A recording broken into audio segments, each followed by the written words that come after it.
So we have with us here today Dr. Khan. Dr. Khan is the Regional Director of Medical Education, Las Cruces El Paso site for A.T. Still University School of Osteopathic Medicine in Arizona.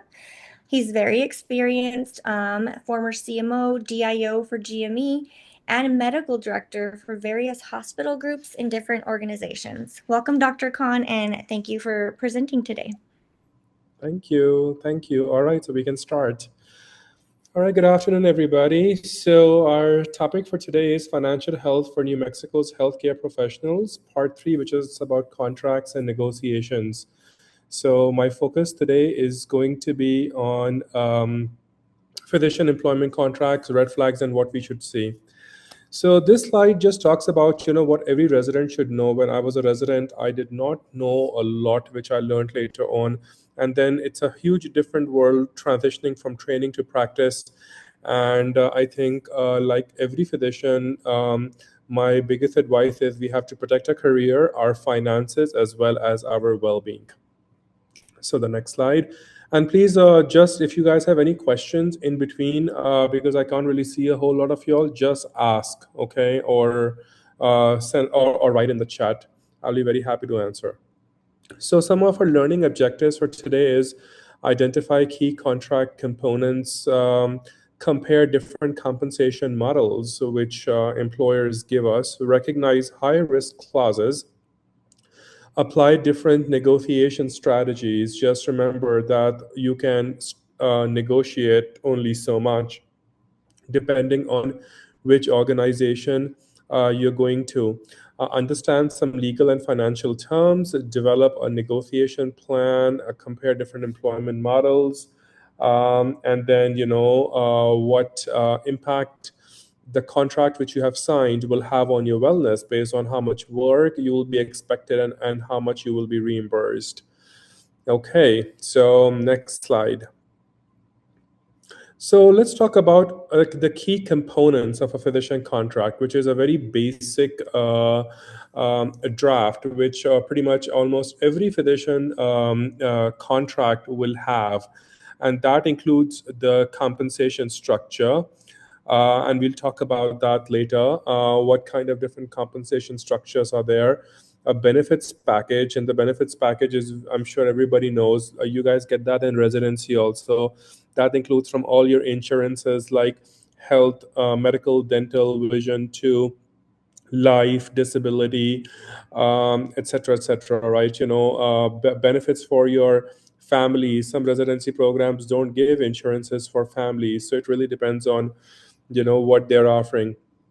Then work expectations, very, very important for you to talk about what is your work expectation, how much FTE you are.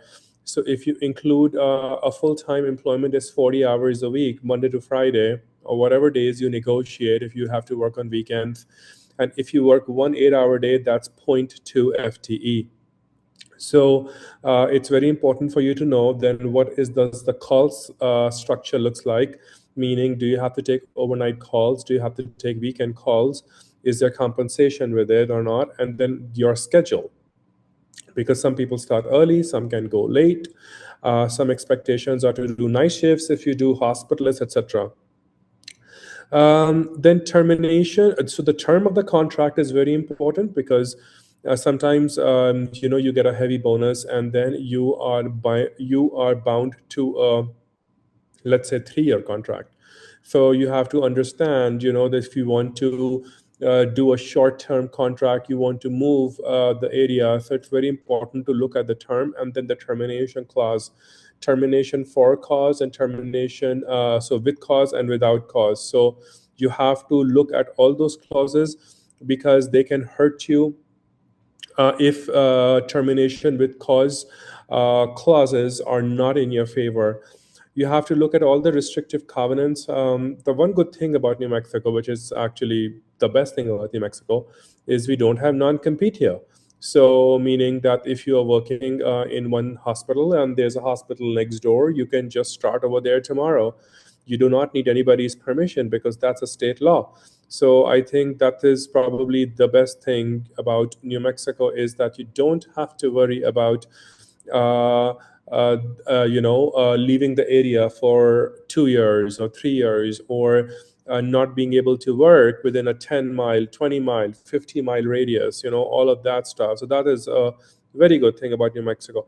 And then the malpractice insurance, because it's very important, especially if you're employed and you are W-2, or even if you're a contracted physician, it's very important that your malpractice is covered, because in New Mexico, malpractice is very expensive.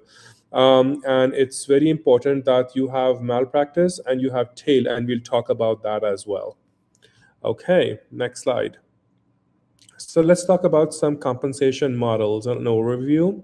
So every compensation model will usually, I would say not every, but most of them will have a base a base salary, whether it is a base salary or whether it is a shift pay. If you're a hospice, it's a shift pay. If you're working in clinic, it's a salary. So that is there almost in every contract. Then some contracts have only productivity based pay, meaning that it depends on how many patients you see. So especially if you're a brand new physician, and that usually happens for specialists, or if you're in an outpatient practice, hospice usually will have base salary. So basically, depending on how many patients you'll see, and depending on how much they want to pay you per RVU, and it's a whole mechanism, and we'll not go into those details. But the higher the RVU, the better your pay is, and then you have to negotiate with them how much RVUs they're expecting you to make in a year to make your salary. You know what I mean? Stuff like that. And then of course after that you have bonuses and incentives. The bonuses could be quality, could be production based also, meaning that if you cross a certain threshold of RVUs, you get paid X amount of dollars. And so this is so it's so and there's so many different kinds of quality metrics for inpatient, for outpatient, for ER. It just is a whole different I would say topic. And then, of course, you have hybrid models, which is a common contract, I would say, in which there's a base salary plus production and then bonus.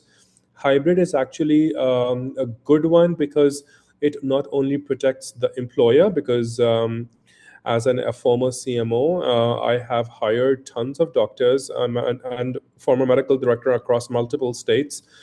And it is very important that if you're in leadership, we protect our employer, but at the same time we don't hurt our physician employee as well. So I think a hybrid model in which you have all the above three, meaning base, production, and bonuses, is a common model and a safe model for everybody. And then leadership. So of course, if you're a medical director, if you are a program director, if in any leadership position you go, you're a physician advisor.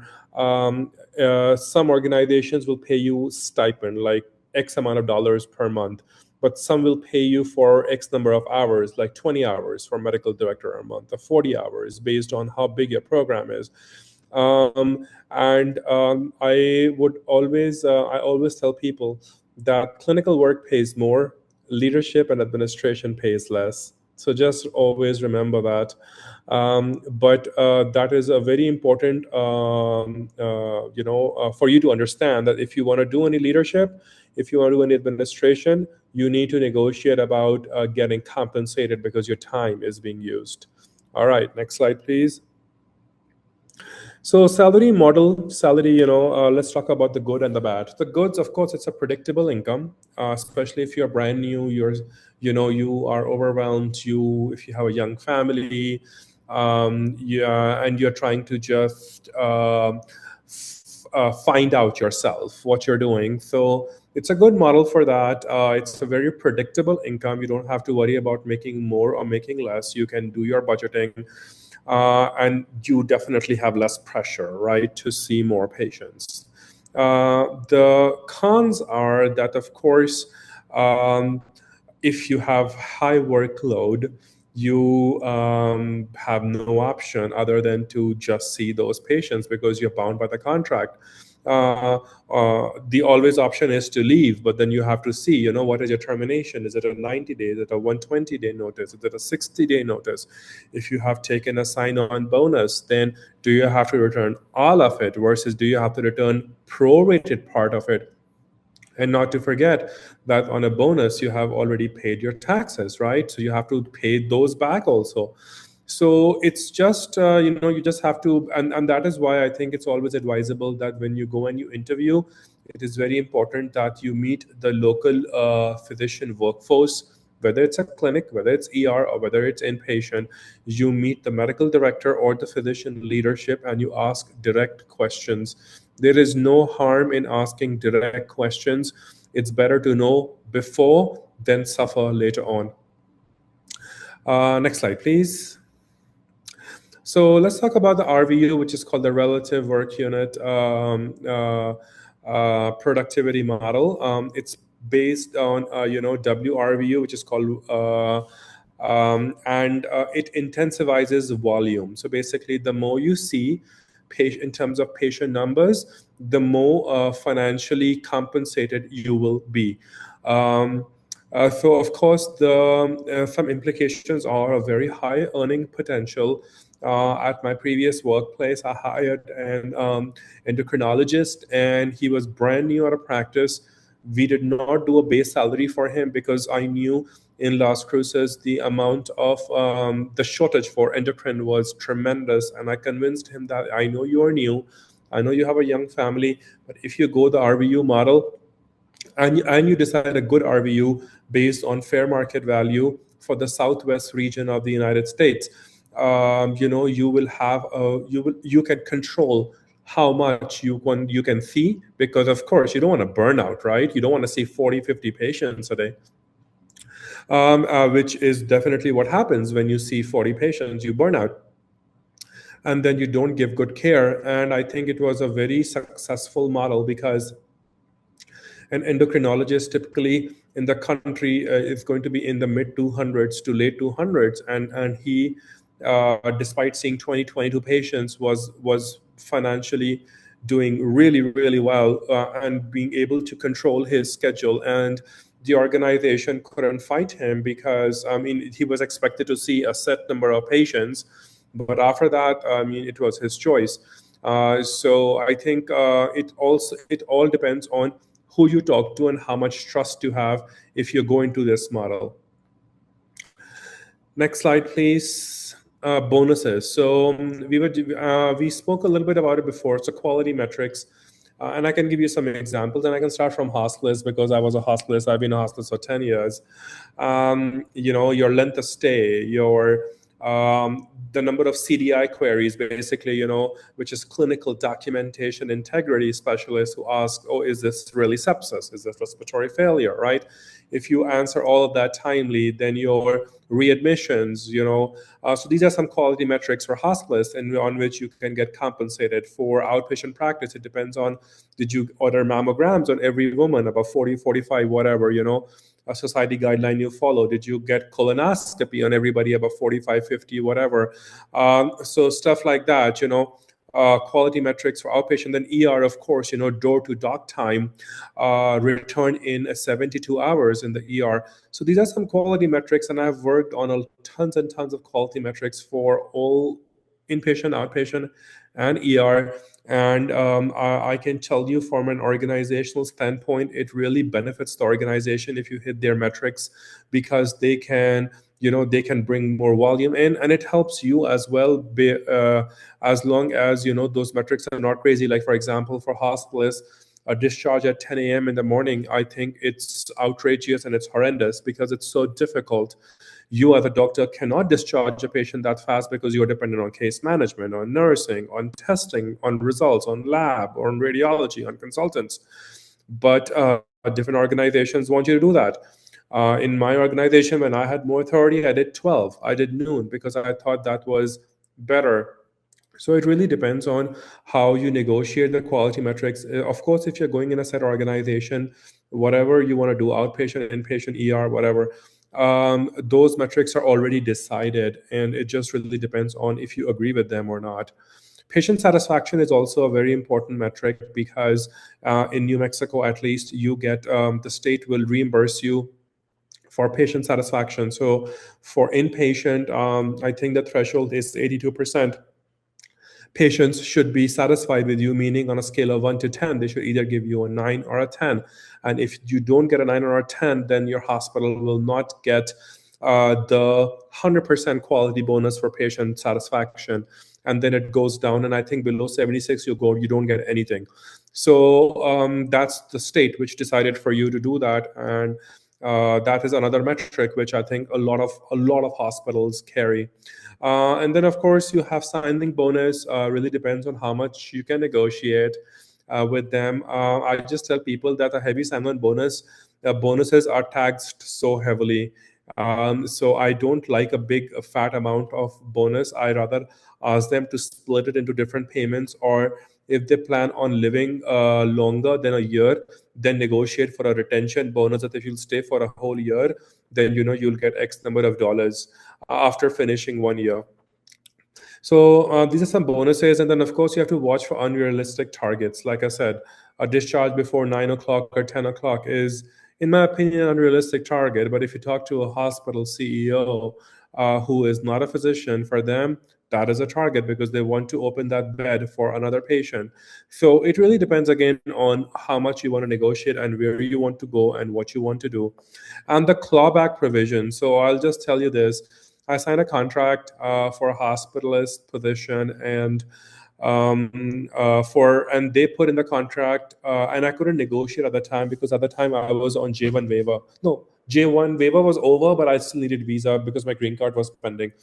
And they literally only gave me $5,000 for travel sorry, $10,000 for relocation bonus, relocation bonus or whatever you want to call it. And I didn't realize that over there it said that if I leave before 2 years, they will get it back. So I left after 13 months or something, and I had to pay back the relocation bonus, which thankfully, because they liked me, and I was not leaving because I did not like that organization, and I had given them literally more than 90 days to leave. They prorated it because it's very important that you know whether you have to pay the full amount or whether they're going to take it based on prorating. So if it's not written, then they can take all of it back. So any questions so far before we go on, because it's going to be a lot of information. All right, next slide. I don't see anything in the chat. Yes. So some high-risk contract clauses, non-competes, we already spoke about it. In New Mexico, you don't have non-compete. That's really good. Texas is next door. It has only 5 miles and 1 year or something like that. So it's not that bad either in Texas. But some states are like 50 miles and 2 years. So you really need to know which state you're going to go to and what the non-compete says over there. I was signing a contract with a facility in Texas recently, and they put in over there 15 miles in 2 years. And I was like, I don't think that is correct. So I checked online and I saw the Texas bill, HB something it was, which was passed by the Texas House of Representatives. And it said that as of September 2025 in Texas, it's 5 miles in 1 year. So I immediately referenced them, the recruiter. I was like, hey, I think your non-compete is not based on Texas law, and I would like it to be changed. They couldn't argue because they were not following the law. So be very careful. Tail malpractice, guys, is so important because so many doctors will sign contracts and then they will either leave or they are termed, and then they are stuck with buying malpractice tail coverage. Especially in New Mexico, it's horribly expensive. So you have to make sure that you have tail coverage. And then termination without cause is very important, because if you are termed without cause, you better should have something in your contract that they will pay you for a minimum of 90 days, because that is very, very important for your financial security. And then, of course, if you are leaving on your own will, what are your repayment obligations? Because let's say, they pay you extra That's not your mistake, but of course they will take it back. So how will all of that work? So these are some, things which are easily missed in contracts.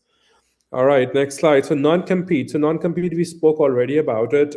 It's a restriction. New Mexico doesn't have that, but all the states around us have it. It is based on time and geographic radius. The risks are, of course, it will limit your future job options if you leave New Mexico and will require relocation. So be very careful when if you see that. Next slide. Malpractice. So we'll talk about malpractice. It's really important. It's called either claims-based or occurrence-based, okay? And that is very important. And we'll talk about the claim, what is claims and what is occurrence-based. Tail coverage is basically, it covers all the claims after you leave the job. And just remember, like I said, it's so expensive because it can cost 1 to 2 times. So let's say, I'll tell you, the previous organization I worked at, I was a hospitalist as well as, CMO. And I think my annual premium was around $7,000 or $8,000, which is way expensive. In Texas, for me, the same amount is $1,500. But if since I left, now they have to cover my tail. And that would easily be $14,000 or so. And based on the state you are, you have to make sure that it is covered. So I think in New Mexico, it's like they can sue you for 3 years after you see the patient or something. So you have to also make sure that, which state you are in and what is their, how much time they have to sue you so your tail is covered till that very last day. All right, next slide, please. Let's talk about claims made policy. So the definition is right there, and I will read it out for you guys. A claims made policy is an insurance policy that covers claims only if both the alleged incident occurs and the claim is reported to the insurer while the policy is active. That's a red flag. Just remember that. This is a red flag because if you leave or if the policy is not active, you will not be covered and you will get screwed. So and I'll tell you, it's cheaper. It's common in professional liability that these policies can include a retroactive date, and they will require purchasing a tail coverage to cover claims reported after the policy expires. So they will not tell you if they will cover your tail or not unless you ask them. They'll just tell you, oh, either it's claims based or it's occurrence based. And if it says claims based, like I was with the residency program recently, and the residents had claims based. So I got very concerned for my residents, right? I was like, oh my God, what if after 3 years they leave, or if somebody gets sued? What is going to happen? So I had to talk to the medical staff office that, okay, so this is claims based policy. What about tail coverage? And then, of course, I was given verbal assurances, whatever. So at that very moment, I did not really argue a whole lot, but I would never, ever trust verbal assurance. Everything has to be written. So next slide. So key characteristics of claim based, of course, like we spoke, it should be filed during the policy. The retroactive date means it protects against incidents that happen before the policy inspection. You can include that in this policy. Of course, it's cheaper, way cheaper, so employers go for it. You have to then, of course, buy tail after that. And just remember, if there's a lapse in insurance, you are unprotected for any incident which happened in the past. So, for example, in 2024, you got this claims-based insurance. January 25, for whatever reason, there was no insurance, and then you got it back from February till now. Well, you got sued from a case in 2024. It will not be covered because there was a lapse in between. So pretty much, it's just a bad option. Next slide, please. Occurrence based is what I would always recommend everybody. It provides incidents that occur during the policy period, regardless of when the claim is made. So let's say I worked in hospital X in 2025, and in 2027, I get sued, I will still be covered. Very simple. And it is just a more expensive policy because of that. You don't have to buy tail for occurrence based policy. Next slide, please. Some of the key features, of course, it's permanent coverage, so you don't need to really have tail. It's expensive because your tail is being covered. It's a longer term risk, and it's honestly very very ideal. Every place I have worked is where I have had occurrence based policies, because I would not work at a place who would give me claim space and in the contract will not write that they will buy coverage. As long as they say that they will buy tail coverage for me when I leave, whether I'm terminated with cause, without cause, or I have resigned, that's fine for me, as long as it's written in the contract. Okay, next slide, please. Any questions so far before we go on? We don't see anything in the chat, and I don't see anyone asking any question either. Okay.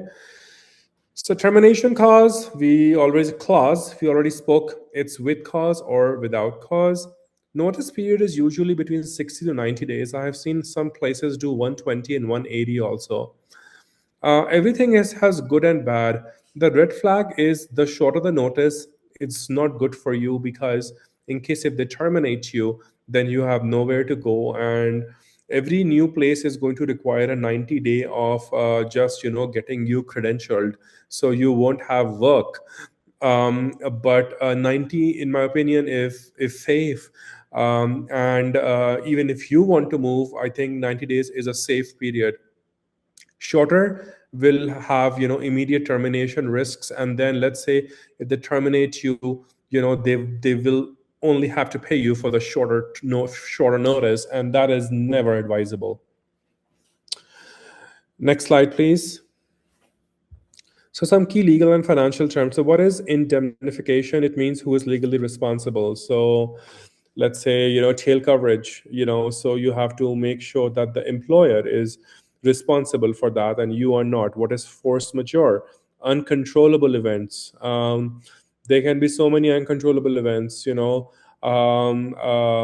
patients, for example, you cannot sometimes control how they react, how they behave, it's out of your control. So, and then your employer, let's say, terminates you because the patient was upset and gave a bad review, or blah, whatever. So that is that, and that has also happened in my career with people.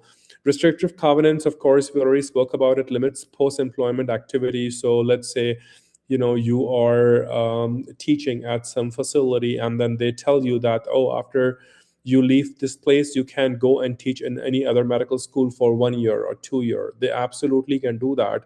And no, they cannot do that because you are not going to sign that contract. So just remember that these are restrictive covenants. Next slide, please. So different employment models: hospital employed, that's the most common in the state of New Mexico. Private practice, now I'm doing that in El Paso. I love it. I go when I want to, I leave when I want to, I control my schedule. Academic is, of course, I've done that.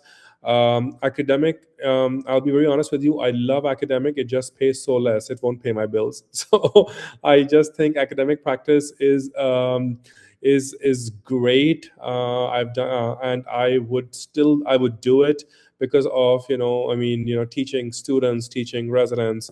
And then locum tenens is the last one, in which you go for a short period at a place either close by or far away, and they pay you, of course, higher wages. They pay for your accommodation, they pay for your travel and everything. So next slide. So hospital employed, goods and bads: stable job, good benefits, usually if the hospital is financially stable, with less administrative burden, unless and until you are in administration. The cons: you have less autonomy, and you will have productivity pressure because you will have to see more patients to bring in revenue. That is how it is. Next slide. Private practice pros, of course, way high earning potential based on whatever you want to do. You want to make less money, you do less hours. You want to do more money, you see more patients. You are very independent. You have all the autonomy. You are your own boss, and that is something, in my opinion, after a decade of practice, you have no idea if you're your own boss how good it is, how mentally relaxing it is. The cons are, of course, the risk. So for, let's say, if you're in a big city, for example, I live in El Paso, right? So starting a private practice in El Paso is very difficult for primary care because there are tons of primary care providers. There are NPs, PAs, and physicians. So it's a big risk. You have to wait and wait and wait forever to get patients, right? And then, of course, you have all the administrative responsibilities, every billing, every little bill, you have to keep an eye on it to make sure that it's getting reimbursed. You have to make sure your front office staff are collecting all the co-pays. So it's all that burden, which either you do or you have to hire someone to do it, and then you have to make sure they're doing a good job. All right, next slide, please. Academic practice, of course, there are tons of teaching and research opportunities. You have a predictable salary. The and I mean, of course, if you're in a community academic program, they pay you very well as well. Unless you are in a solely university-based program, that's usually where it is less. But then the cons are the competition is less. If you are, in academia, like when I was in a medical school last time, from assistant to associate professor. I became associate professor when I was 37 years old. That was 2 years ago. Oh my God, it was a 6 month or 8 month long time in which I had to make over 150 page CV and a whole portfolio to be promoted to associate professor. So, I mean, I did it. A lot of people don't do it because of the amount of work that is needed. So, but I still think it really depends on who you are. If you love to teach, then that is the place for you. Next slide, please. Locums, of course, you are way flexible. You have way higher pay. You can again be your own boss. You don't have to worry about the politics of that institution. You go, you do your job, and you leave. But of course, the cons are limited benefits because they don't provide you benefits. And there is less job security. So they can pretty much cancel your shift at the 11th hour if they find somebody cheaper. So, and that happens quite a lot. So, next slide, please. So some negotiating fundamentals, of course, everything is negotiable, almost everything. So you should at least try to do that. Know your market value. A lot of physicians, unfortunately, don't know what their market value is. And it is very important to know what your market value is and get everything in writing. I already emphasized on that before we started when we started this lecture, that if it's not written, then it's not done. So next slide, please. Some strategies, of course, ask for data. MGMA benchmarks are very important. So you can investigate on your own as well. What are the RVU rates of your region? I mean, if you're being, let's say, hired in a small town in New Mexico, but they're giving you the RVU rates of El Paso or even Albuquerque, that's not fair because you're in a small town. You're not in a big city. In a bigger city, higher RVU rates, right? So negotiate all of that. Negotiate the call schedule, because if you're doing call, let's say every third day, very exhausting, very, very exhausting. It will lead to higher burnout. CME is really important. I mean, CME really depends. It's a couple of $1,000s, but and then a few days off also. I mean, if you negotiate, there's no harm in going on conferences which are getting paid, and you increase your education, sign-on bonus, like I already said. Always negotiate retention bonus, etc. Because if they need you, they'll give you that. Some mistakes which people make because they're afraid. I was afraid when I was a resident. Accept the first offer. Absolutely not. Do not do that. Just wait. Compare your offers. Do not ignore the non-compete. Of course, not valid in New Mexico, but elsewhere if you go. Please review with a lawyer. I just made a mistake by not reviewing my contract with an attorney, and I learned my lesson. So always better to get an attorney, a contract attorney, to review your contract, because they will protect you. They will have your, and you'll pay them $300 an hour, $350 for an hour, and that's not a lot of money, because they're going to save you from a lot of trouble in future. And focusing only on salary, just remember, money is not everything. It is important to live life, but it doesn't bring happiness. I'm telling you that from a decade of experience. It is very important for your family to have a good living, but everything is not money. It is your mental peace. It's your time off with your loved ones. It's how much flexible your employer is. And if that means settling for a little lesser amount, I have done that, and that is really worth it. Next slide, please. So, of course, decide your career path, what you want to do, where you want to go. If any resident has any visa requirements, then of course your options are a little limited. And in my opinion, your family should always be a priority. Your loved ones should always be a priority while making a decision. Next slide, please. Physician wellness. I did a lot of physician wellness for my residents before. I'm very heavy on that. I mean, if the call burden is high, if you have a high productivity requirements, if you're expected to do a lot of admin with actually no time off to do admin, then your burnout is very high. I have seen doctors who have burnt out in 2 years of their career, and that is not good, right? That is absolutely not good. So then you're not satisfied in job, you get short with staff, with nurses. So it's always better to have a balance between work and your personal life. Next slide, please. So of course, some red flags of burnout: way more calls, higher RVUs, lack of support staff, meaning you're doing like a lot of clerical work, and then very undefined expectations. When employers come and they keep on, fighting expectations on you one after the other, that's always a red flag. So how do you know about that? You talk to the people who are already working over there.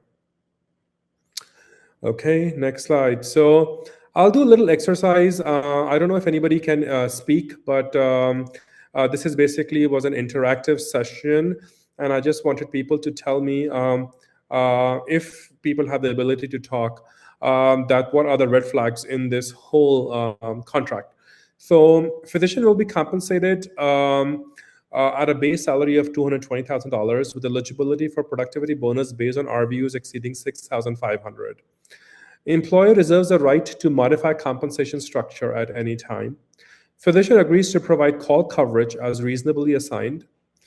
This agreement may be terminated by either party without cause with 30 days notice. Physician agrees to a non-compete restriction of 25 miles for a period of 3 years following termination. Again, that is very state dependent. Malpractice insurance will be provided under a claims-made policy. Tail coverage shall be the responsibility of the physician. Sign-on bonus of $25,000 must be repaid in full if physician leaves within 3 years. Does anybody can speak? If not, then I'll be very happy to tell you what the red flags are. The non-compete is like a red flag to me. Yes, no, very good. For non-compete, absolutely. In New Mexico, it's not. Even in Texas, this is wrong, right? Yeah. What else? There's so much in almost every line. There's a red flag. Okay, so I can talk to you guys about it. So next slide. Okay, go ahead. Go back. Yes. So it's not very well defined. So sorry. Can you? She says that the call structure is not defined. Very good. The call structure is absolutely not defined. That's a red flag. What else? And then we can see that there is like they can terminate within 30 days without cause. These are all red flags. And Yes. then they don't have any. So tail coverage shall be provided by the physician. That's also a red flag. Yes. And then claims-based policy is also a red flag. Correct. It should not be that. And then I'm not sure about the sign-on bonus. Yes, it's a red flag. So we'll talk about that. Okay, so let's go on to the next slide. So, of course, what are you going to negotiate here? What concerns you? We already spoke about a lot of issues, what concerned us, and what are our potential deal breakers. To be honest, for me, all of this would be a deal breaker. So let's read about it. Next slide. So employer may modify compensation at any time. Absolutely not. Absolutely not. For at least 1 year, if it's a guaranteed salary, no, they cannot modify the contract. They cannot modify. If they're going to modify, they have to give you a notice, and then it has to be mutually decided. That's a very, very big red flag. 6,500 RVUs is a very, very, very high threshold, very, very, very unrealistic. I'll just tell you this, that let's say you see a patient in the clinic as an outpatient, and the maximum RVUs you can get are like, I think, 2.8 or something like that. So for a follow-up, it's like 1.8, or, depending on how high you bill. So 6,500 is a very high RVU, which is going to be very unrealistic. We already spoke about the wake point of call as reasonably assigned. Of course not. They have to write down. Otherwise, they'll put you on 365 days of call in a year. Next slide.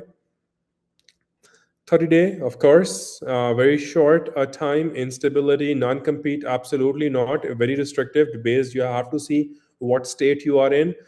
No, you will not pay for tail coverage, and they will need to do occurrence-based policy.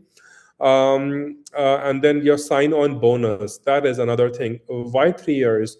If it is for 3 years and you're doing 25,000, first of all, I would not do that. I would do 20,000 or something for 1 year. But if you're doing that and you really want to do it, you love that place, that job, then you need to say or do that. If you leave earlier, then you will pay based on prorated, like you'll prorate it. So if you prorate it, then that's a little reasonable, then. But otherwise, if you don't prorate it, then no. I mean, why? Why do you have that sword hanging over your head that you have to pay the entire amount? So these are all the red flags. All right, next slide, please. So some practical takeaways, of course, please read your contract, every word very carefully, because some organizations will give you a 25-page contract. You need to identify what the deal breakers are. Now you have ChatGPT, so you can put the contract in ChatGPT and tell you that what are the deal breakers, et cetera, if you're not getting an attorney. In my opinion, getting an attorney to go over the contract is very, very safe, and I highly, highly recommend it. And advocate for yourself. Physicians don't advocate for themselves. If you don't advocate for yourself, everybody will take advantage of you. So please advocate for yourself. That is very important. When you will advocate for yourself, then you will advocate for your patients also. And that's ultimately what you need to do and what you will have to do for the rest of your career. All right, next slide. I think we're almost done. All right, any questions, guys?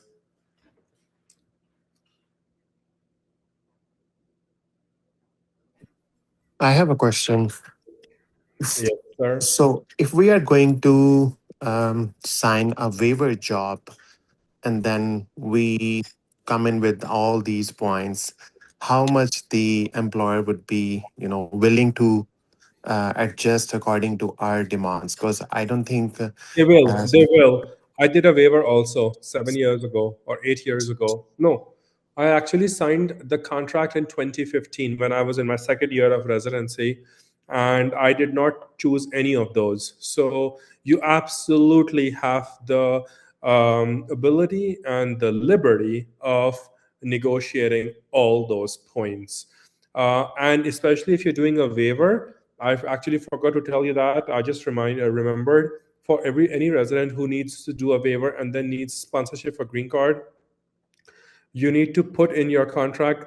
Well, legally, the employer cannot make you pay for the visa, because then that's illegal based on the American law. Okay, so that is very important to know.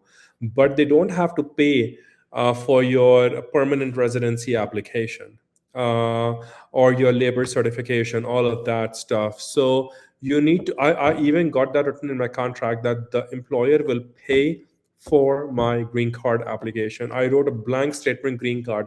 I did not, because the green card application is in multiple different steps, and they can even do that. Oh, they'll pay for this, but you pay for that. Oh, no, no, no, no, no. I don't pay for anything. You will pay for the attorney, and you will pay for the entire application for the green card, and they wrote it down. So no, you absolutely have all the liberty to negotiate for almost everything, because I did it. So Thank you so much, Dr. Khan. no worries. Anybody else with any questions?